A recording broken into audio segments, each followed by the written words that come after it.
List Scenic City will save you thousands. Don't trip over the mistakes and call 1% List Scenic City today. We are a full-service real estate firm saving you thousands of dollars selling your home.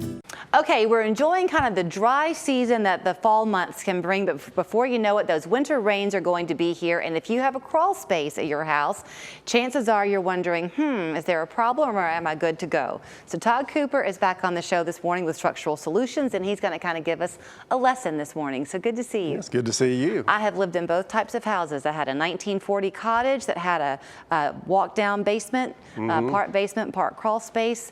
Famous for getting water in it. Sump pump didn't always work. Now I have a house that's beautifully encapsulated, and I'm very grateful for it. But not everybody needs the encapsulation, is that right? They don't. About half of the homes that we go look at need an encapsulation, because normally they call us where they think they have a problem.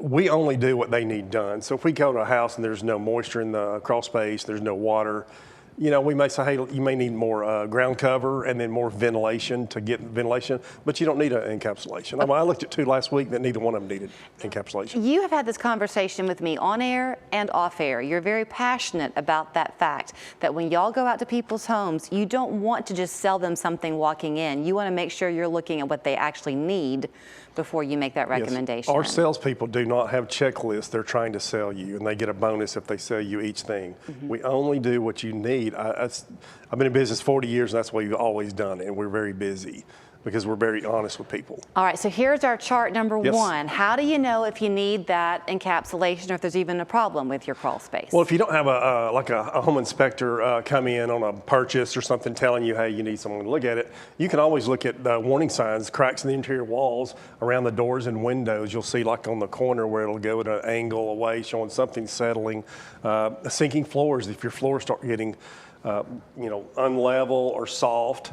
And then you'll see around the windows and doors outside, you'll see like the trim rotting and things like that. That's water intrusion coming in. And by the time you see that, there's probably some rot behind that in the walls. Okay, I can be a literal person. When you say cracks in the interior and exterior walls, are those going to be like the first level wall? Through the house. I mean, you could go downstairs in the drywall, in the sheetrock, you could have a crack at a door, and then you go upstairs and maybe another crack above it where the joists are settling in between columns. And it's usually caused by, overspanning joist or girders and things like that, that it needs attention. And then when they get wet, they get weaker. And so as the moisture gets to them, the floor joist and everything, and then there starts the rot. Do people make a mistake in saying, oh, that's just a house settling? We do. We're on one right now that they should have fixed years ago, and it's about 17 floor joists and 5 new girders that have to be installed. So Todd, I mean, I'm sure you see this all the time, that people think, oh gosh, that's not even news I want to get because I don't want to face the piper on the bill. Do you deal with that with people and kind of help them walk through stages sometimes? I do. It's just like anything, though. The earlier you get anything, going to the dentist or anything, the earlier you get something, the less expensive it's going to be to fix it. Anything that you continually put off, it's going to be more expensive, and it's going to be a bigger problem. Okay, so let's say that you're this homeowner that has kind of the serious problem they're dealing with right now.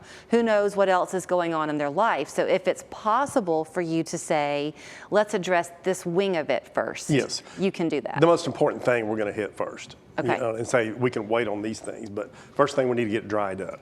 That's the first thing we did. Okay, now you were telling me that here's kind of your checklist of things that we can all look for, but the city of Chattanooga has stepped in recently to kind of change how you get a permit. Is that right? Yeah, so crawl space encapsulations in the city of Chattanooga, they're now requiring a permit, which we love it because we are the only ones that are insulating these crawl spaces that I've seen, which is code. And so there's been 3 permits in the city of Chattanooga as of last week. I talked to the inspector. Ours passed because we insulated, and the other 2 failed because they had no insulation in them. And so we want these standards to go beyond the city of Chattanooga to Hamilton County and other municipalities so that everybody's doing the same and it's all being done by code. But there's a process that we have that is written by the code, and I worked with an engineer to create this, And it needs to, that's a full encapsulation. That's what gives you your, dry and warm and, cool and all these things protections. So when I think of encapsulation, I think about that plastic that goes Yes. down. But you're saying that you're also putting in insulation as well? Yes, so you'll have vinyl liner on the floor, then you'll have R10 insulation on the inside walls of the crawl space, and all that's taped together.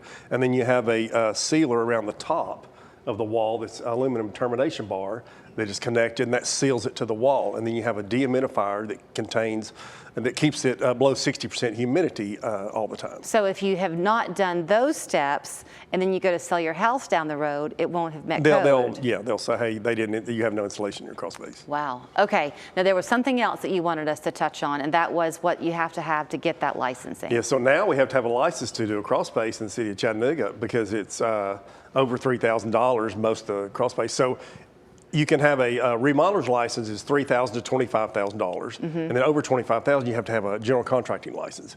And then make sure your contractor's insurance is current. Make sure, as we talked to the last show, that you're protected as the homeowner, that if any accidents happen or a worker gets hurt, make sure that, everything's current on those. Because if you're asking that of somebody and they seem to take offense in any way, then that's a sign that that's not who you want. We give it, anybody that asks, we're great. Call our insurance agent, he'll send it directly to you. All right, here's where you will find Todd. You heard him mention it, 40 years in business here in the Chattanooga area to take care of customers when their needs come up. So 423-718-4844 is the phone number. StructuralSolutionsTN.com. Walk around your house and take a look at those warning signs he just told us about. Thank you. Thank you.